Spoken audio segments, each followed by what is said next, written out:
আমি আর ভাইয়ের স্কুলে পড়বো না কাকিমা। মাত্র কয়েকদিন তো হয়েছে স্কুলে ভর্তি হয়েছে, এখন চাইলে সহজেই স্কুল বদলানো যাবে। তুমি বড় চাচাকে বলে আমাকে আপুদের স্কুলে ভর্তি করে দাও প্লিজ। আদির মাকে জড়িয়ে কাঁদতে কাঁদতে কথাগুলো বললো আদিবা। আদির মা মিনা বেগম জানেন আদি এটা সহজে মেনে নিবে না, কিন্তু আদিবার ভয় পাওয়ারও যুক্তি আছে। সামান্য একটা বিষয়ে আদিবাকে এইভাবে বাথরুমে আটকে রাখা একদমই উচিত হয়নি আদির। মিনা বেগম আদিবাকে সান্ত্বনা দিয়ে বললেন, তোর চাচা বাসায় আসুক, আমি কথা বলবো কেমন। দেখতে দেখতেই সন্ধ্যা হয়ে গেল। এর মধ্যে বেশ অনেকদিন পর আদিবার মা গ্রাম থেকে এসেছেন মেয়েদের সাথে দেখা করার জন্য। আদিবা তার মাকে কিছু না বললেও আদিত্যের বাবা আহমেদ সাহেব ফেরার পর আদিত্যের মা তাকে সব বললো, তাতে খুব রেগে গেলেন আহমেদ সাহেব। এদিকে আদিত্য সেই যে দুপুরে বেরিয়েছিল এখনো ফিরেনি। সবাই আদিত্যের ফেরার অপেক্ষা করতে লাগলেন। সন্ধ্যা পেরিয়েছে, বাসার সবাই ড্রয়িং রুমে বসেছিল। তখন হাতে কাগজে মোড়ানো একটা প্যাকেট নিয়ে বাসায় ঢুকলো আদিত্য।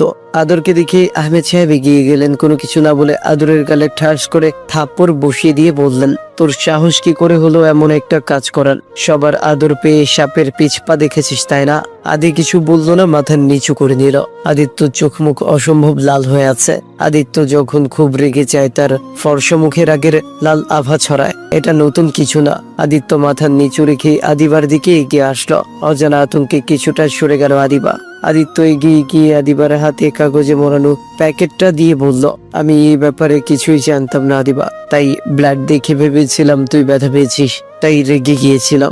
আহমেদ সাহেব আবারও চেঁচিয়ে উঠলেন, ব্যথা পেলে তোর রাখতে হবে কেন? ও ব্যথা পাক না পাক তুই ওকে শাস্তি দেওয়ার কে? বাবা আমি, তুই এখনো কথা বলার সাহস পাচ্ছিস কি করে? আদিত্য আর তার বাবার অবস্থা দেখে আদিবার মা শাহানা বেগম এগিয়ে আসলেন। ভাইজান বাদ দিন, ছোট মানুষ বুঝতে পারেনি, সবাই মিলে ওকে আদর দিতে দিতে মাথায় তুলে ফেলেছি, তাই এত সাহস বেড়েছে, কিন্তু আজ আমি কোনো কথা শুনতে চাই না। আদিত্য এখনই আদিবার কাছে ক্ষমা চা।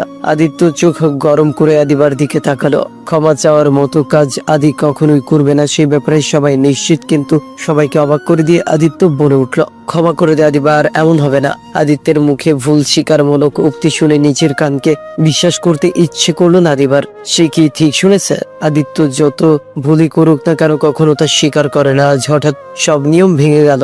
বড় চাচার কথায় আদিবার হুঁশ ফিরল। আহমেদ সাহেব কড়া গলায় বললেন, যাই হোক আদিবার তোমার স্কুলে যাচ্ছে না, তাই এবার থেকে ওর পেছনে লাগা বাদ দিয়ে নিজের পড়াশোনায় মন দাও। কদিন পরেই তোমার মাধ্যমিক পরীক্ষা।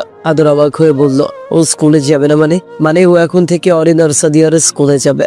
আমি কাল গিয়ে ওকে ভর্তি করে দিয়ে আসবো। কিন্তু কেন? আমি চাই না আদিবা তোমার সাথে থাকুক। আদিবাও কি তাই চায়? হ্যাঁ চাই। তোমার মতো ইডিয়েটের আশেপাশে কেই বা থাকতে চাইবে? আদিত্য আর কিছু না বলে নিচের ঘরের দিকে হাঁটা দিল। আদিবাও নিজের ঘরে ফিরলো। তারপর কাগজের প্যাকেটটা খুললো। কাগজের ভেতরে এক প্যাকেট প্যাড, কিছু চকলেট আর এক টুকরো কাগজ ছিল। কাগজের টুকরোটা হাতে নিয়ে আদিবা পড়তে শুরু করলো। মানছি আমি ভুল করেছি, কিন্তু তুইও কাজটা ঠিক করিসনি আদিবা।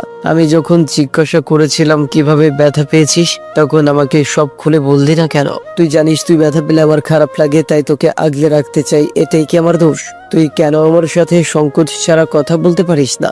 আমি কি বাইরের কেউ যে মন খুলে কিছু বলা যাবে না? তাছাড়া আমি মেয়ে না হলেও একজন মানুষ তো নাকি? কোনো না কোনো দিন এই ব্যাপারটা আমি ঠিকই জানতে পারতাম। হয়তো এখন জানতাম না, আজ থেকে 10 বছর পর বা তারও পরে হলেও জানতে পারতাম। সেটা তোর থেকে না হোক বা অন্য কারো কাছ থেকে জানতে হতোই, তাই না?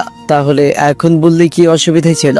যদি আমার খুব ভুল না হয়, তুই খুব ভালো করেই জানিস তোর আর আমার বিয়ে শুধু সময়ের অপেক্ষা মাত্র, যার মানে হলো তুই সারা জীবন আমার সাথেই থাকবি। তাই আমার ক্ষেত্রে ভয় লজ্জা এই ব্যাপারগুলো বাদ দিয়ে দে। তুই আমার সাথে যত ফ্রি হতে পারবি ততই ভুল কম করবি।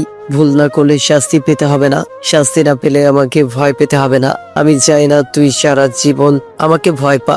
আদিবা কাগজটা পড়ে সাথে সাথে গুছিয়ে রেখে দিল। পৃথিবীর সবাই মিলেও যদি আদিত্যের সাথে তার বিয়ে দিতে চায়, তো সে এই বিয়েতে রাজি না। এই বিয়ে কিছুতেই হতে পারে না। আদিত্যের মতো রাগী ছেলের সাথে সারা জীবন থাকা অসম্ভব। আদিবা পড়াশোনা শেষ করে নিজের মতো থাকতে চায়, আদিত্যের অত্যাচার থেকে মুক্তি পেতে চায়।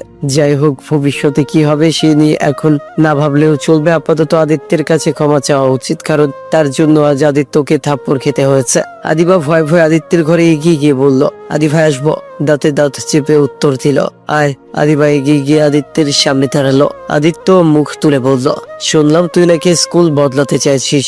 না মানে ভাইয়া আমার জন্য তোমাকে অনেক ব্যাগ পেতে হয়, তো তাই ভাবছিলাম স্কুল বদলাবি ভালো কথা, কিন্তু স্কুলে যাওয়ার জন্য হাত পা আস্ত থাকবে তো।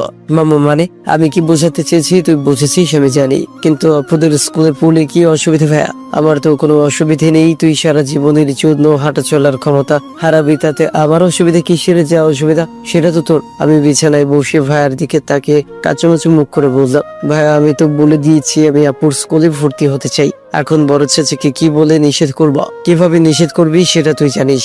তাল বাহানা শোনার মতো সময় আমার নেই, আজকের রাতটা তোর কাছে সময় আছে, হয় বাবার সিদ্ধান্ত বদলানোর ব্যবস্থা কর, অন্যথায় সকালের জন্য প্রস্তুত হ। জানিস তো আমার কথা নড়চড় হয় না, পা ভাঙবো বলেছি মানে ভাঙবই। ভাই আমার ঘরে কোনো মেয়ের এতক্ষণ থাকার অনুমতি নেই, এখন যাই এখান থেকে, আমি শাওয়ার নিব। কিভাবে কি করব বুঝতে পারছি না, তবুও বাহানা বের করার চেষ্টায় লেগে পড়লাম, কারণ এছাড়া কোনো উপায় নেই। আমি বিছানা ছেড়ে দরজার কাছে যেতেই ভাইয়া